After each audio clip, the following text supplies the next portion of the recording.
Now, predators, primarily birds of prey, they do so much to control the pest population in rural areas. And I, for one, love seeing the falcons, eagles, and hawks patrolling our communities. But wild birds and humans, we don't always mix. And when that happens, organizations like the Skegemog Raptor Center step in. And we are joined by James and Steve and little Taya. They're all from the center, and they're here with more information. Thank you guys so much for making the trip out. Thanks for having us, Eric. So, before we get started, give us a little introduction to the Raptor Center and what you guys do for the community. Well, Skegemog Raptor Center was founded and started in 2021. I spent 15 years working at Wings of Wonder, and when our mentor Rebecca retired, we started Skegemog Raptor Center, and we take in sick and injured and orphan birds of prey with the goal of returning them to the wild.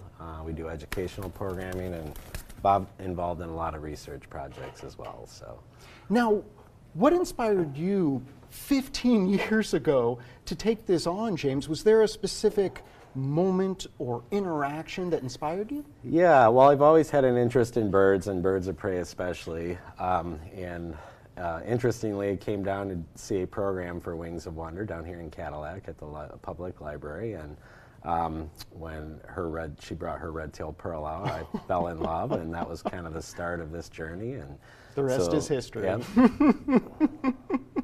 Now, Steve, you have little Taya here with us today. Can you tell us a little bit about her? Sure. Taya is almost a 3-year-old American kestrel. She was hit by a car, nothing broken, but she actually is now permanently blind in her right eye. Oh, no. As such, she can't go back to the wild. She couldn't hunt. She would be an easy prey for someone else.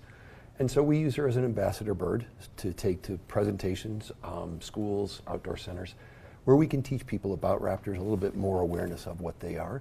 And so she'll live out her life with us, and we try and provide her as good a home as we can, and she seems to enjoy it, so she's doing well. Now, Steve, as a volunteer at the Raptor Center, what's it like to be a volunteer with these? Because she's a little lady, but I'm sure you have much larger raptors at your center, correct, James? Yes, we do. Yeah. So what's it like volunteering with all these birds, Steve? Well, we actually have 2 classes of volunteers. Oh, okay. So one class that I'm involved with is the education program with our ambassador birds. And so part of that is getting them used to us.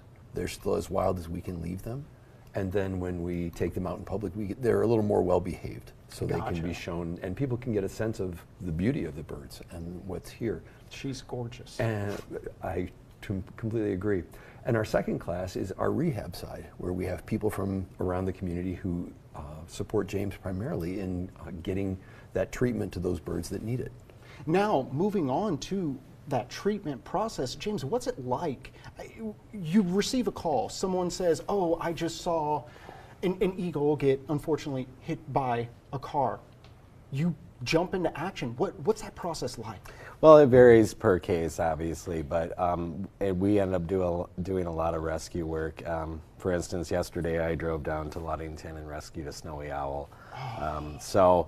Usually it involves getting there on site. We try and get as much information from the finder and ask them to stay on location. Over the years, I've learned that, you want to make sure the bird's there when you get there. Yeah. I've been on some pretty long trips to not find a bird there. But then the process is getting them back to the clinic and just kind of assessing, what kind of shape they're in. Yeah. And then, generally, it's usually getting some fluids in them for shock, any pain medications to just help them feel more comfortable, and then from there, examinations.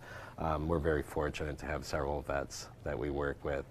Brookside Veterinary Hospital in Kingsley, Grand Traverse Veterinary Hospital in Traverse City, and Suttons Bay Animal Hospital all have been helping us out, as well as Long Lake. So we're very fortunate in that respect. It really takes a community to protect our community of raptors. Yes. Now, we only have about a minute and a half left together. I'd love to hear how our viewers can help. Are there volunteer opportunities? Can they donate to the cause? How can people help your organization, James? Well, thanks for asking. Yes, there are volunteer opportunities, even just with helping sometimes transport raptors. and getting them to the center. We've had 129 birds come in this year.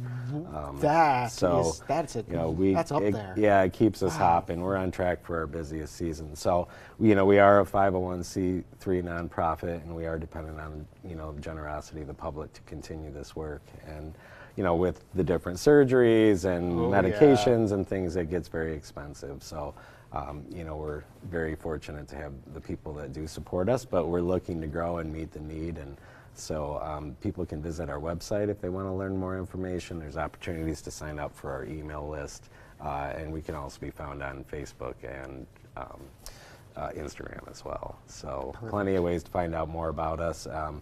That email list will get you, notified about some of the public events that we do. Oh, wonderful. So yeah, we'll generally do public releases throughout the year and public education programs and things like that. So, well, James, Steve, and little Taya, thank you so much for taking the time. Thank you, guys. Eric. We appreciate it. Really appreciate it. And we are going to make sure that all the links you need to connect with the group, to maybe reach out to James or Steve and get more information, to volunteer your time for either of these amazing programs. It's all going to be available after the show today over on 9and10news.com.